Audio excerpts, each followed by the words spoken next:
If you served in the military before, I don't care what branch, I don't care what job you had, if you're a man or woman, you have served with somebody on this list before. These are the 8 people that everyone hates in the military. And I don't want y'all to think I'm just sitting up here judging people. I'm secretly like 2 people on this list. Technically 3. Matter of fact, I want y'all to put in the comments as we go through them which one y'all think I am. I'm gonna let y'all know, but I want to see what y'all think. First one, this is the one I hate the most, the stinky guy. This is somebody, you walk into a room and they blow your nostril off. You like, who is smelling like that? Smelling like a ball sack. You know, blew your nostril off. And what's worse is being a supervisor to this person. You ain't had no supervisor dilemma until you got a stinky troop and you got to tell somebody they stink. A grown person, pull them to the side and be like, hey, you know you stink, right? I used to do like mass odor check briefings. I'll bring everybody into a room and I'll be like, one of y'all stink. I know who it is. Don't make me correct you. You need to fix it. If it ain't fixed by tomorrow, I'm gonna pull you to the side and I'm gonna write you paperwork for smelling like ass. You don't want no paperwork for being stinky. I'm pretty sure I figured out what it was during COVID-19. So during COVID-19, all the kids in basic training, if they showed symptoms of COVID, they quarantined them into these dorms, right? And then you had these people who volunteered to supervise these kids in basic training. I volunteered a couple times, right? And every Tuesday, they had to wash their clothes. I remember having them all in the laundromat, right? And I was like, all of y'all got a Tide Pod? Put your clothes in the washer. When the washer's done, put them in the dryer. After I gave them the instructions, everybody's sitting around looking at each other like I just told them a calculus problem. And I'm like, did y'all hear me? Wash your clothes. One of the trainees, they got the courage, they raised their hand and they were like, sir, I don't know how to use a washing machine. I was like, you don't know how to use a washing machine? I say, but show of hands, who doesn't know how to use a washer? I swear to God, y'all, like 90% of those kids' hands went up. And I was like, that's the problem. That's where these stinky people coming from. Y'all don't know how to wash y'all's clothes. Dirtiest dude I ever met, like while in the Air Force, it was during a deployment. This dude was so dirty. He was a jet engine mechanic, right? One of the days he went into one of those engine compartments, he got some oil on his ear.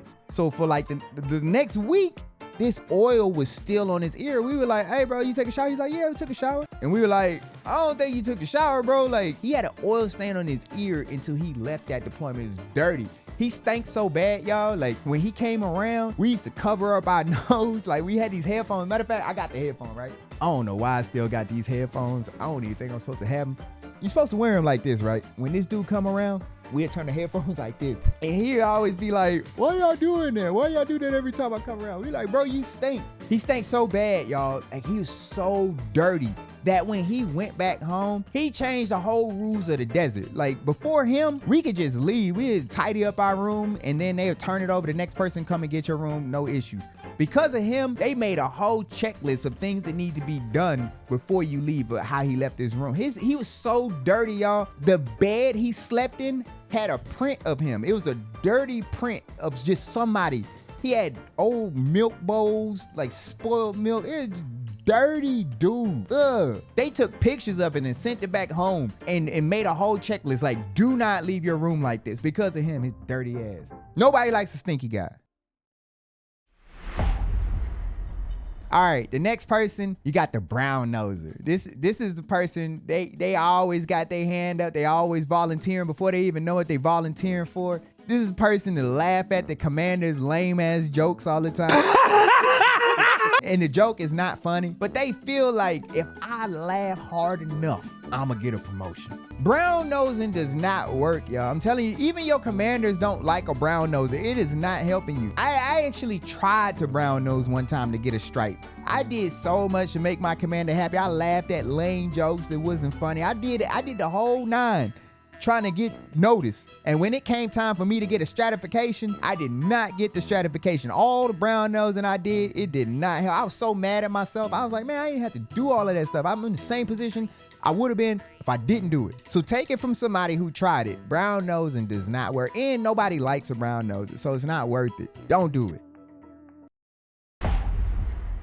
The next one is the wood chaser. It's not that kind of wood, y'all. I'm talking about like plaques, trophies, awards, all of that stuff. There's people who their whole mission while they're serving is to win as much as they can. They're gonna do whatever they can too. So like at tech school or AIT, they have an award you can win. You can win Distinguished Graduate. You go to NCO Academy, you got awards you can win. Somebody's like, I'm gonna win that. And the problem with them is that everybody can tell that they're trying to win. They got a new name for it now. I don't think they call them wood chasers no more. They call them tryhards. So if you're Gen Z or beyond, you probably know them as a tryhard. But the old school dudes, they call them wood chasers. Now secretly, y'all, I'm very competitive. I like winning. So anytime there's something to be won, in my head, I'm winning it. And I'll be honest with y'all, I secretly was a wood chaser, right? But it wasn't my fault. I had a supervisor when I was going to NCO Academy. My supervisor asked me, hey, are you gonna try to win anything? You gonna try to win distinguished grad or anything like that? I was like, no, I'm just gonna go. And she was like, you trying to get promoted, aren't you? I was like, yeah. And she was like, well, you ain't gonna get a promotion without an award like that. I was like, you really think so? You think I need to get an award from NCO Academy to get promoted? And she was like, yeah. Like when you send your package up and you ain't got no awards in there, they're not gonna promote you. So when I went to NCO Academy, I went with the mindset that I'm winning. I was a wood chaser, but I won distinguished grad and I got promoted. So there's some benefit in being a wood chaser. It actually helps. Matter of fact, the way the military is going now, especially the Air Force, you gotta win something. If you ain't got no awards on your package, it's gonna be a tough time for you to get a promotion. Now, one thing I like about the Air Force NCO Academy is they have two different systems of how they grade you for that Distinguished Graduate Award. They assess your grades, like how well you did throughout the course, but they also have a peer assessment. You cannot get a distinguished grad without your peers backing you. And if your peers think that you're only there to be a wood chaser, they're not gonna assess you high. You can't get the award without your peers. So I like that. That's like a wood chaser barricade. Like you can't just win based off of your performance. You also gotta get people to like you as well. Next one is a professional profile guy. This is the guy who's been on a permanent profile, probably before you even join the military. They don't run, they don't ruck, they don't do push-ups, they don't do nothing. But then you see them post on social media, them dragging a 500-pound boar that they just hunted down, and they ain't got no problem with that. And they always get on the profile like right before a PT test or right before a deployment. That's the only time they get on the profile. We had this one dude, he's a professional profile guy. He used to piss me off, right? We used to give him a heads up like, hey y'all, we're gonna be doing a mock PT test next week, right? And you give him too much time, he'll show up with a profile, right? So one time we tried to surprise him. We tried to sneak him. So we didn't tell him we was doing a mock PT test until the end of the duty day, the day before. So it was like 1800 at the end of the day. We were like, hey, we doing a mock PT test tomorrow. Make sure y'all show up in PT gear. And we were like, there's no way he can get on the profile between now and then. So y'all, I kid you not, I'm go to work the next day. I go up the stairs. We got this elevator. Nobody ever uses this elevator, right? I'm going up the stairs and I hear ding. So I'm like, what? Like, who's using this elevator? Elevator opens up. It's this dude and he's on crutches. I was like, there's no way, bro. There's no way you're on crutches. And he's like, oh man, my ankle's been bothering me. Pissed me off, y'all. But you know what? The military has cracked down on this. They had so many professional profilers that they got rules now. Like if you're on a profile too long, they kick your ass out. So you really can't be a professional profiler no more. Like they will put you out. It's crazy when you think about it. All right, next one nobody likes is the Blue Falcon. Blue Falcon is like the nice word to call them, but it originates from a buddy f***er. These are people who will snitch on you to save themselves. And they're everywhere inside the military. Y'all need to be careful. Matter of fact, the biggest Blue Falcon example I had seen, it was in Herbertville, Florida, right? This was like 2009, maybe 2010. Y'all remember Spice? Spice was like a synthetic marijuana that if you smoked it, you could get high, but it wouldn't show up in your urine if you did a urinalysis. So there was a lot of people in the military smoking spice as a way to get high without actually smoking marijuana. So back in like 2009, 2010, one of these guys, he got caught smoking spice somehow, right? And then he got pulled in for an interrogation and they were like, how many other people were smoking spice with you?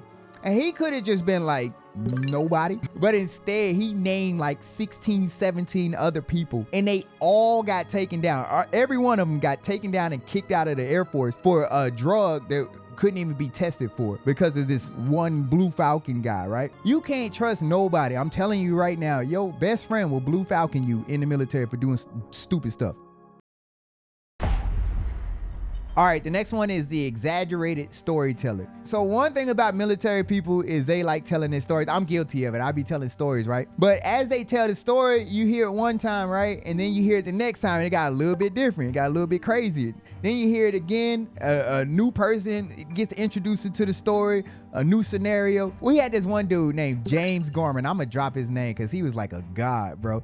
But he would tell this story about how he was deployed. He was a jet engine mechanic, and he would tell all these crazy maintenance stories about how he fixed jets, right? And one of the stories, he's talking about how he was flying on the plane and one of the engines went out. And they were like, we're going down. We need to save this plane. So he said that he climbed out through like one of the hatches on the plane, climbed onto the wing, went out there and did something to the engine to make it work again. I'm like an E3 hearing this story for the first time. So I'm like, what? Like you did that? I believe it, right? And then over the years, he keeps telling this story and it keeps changing.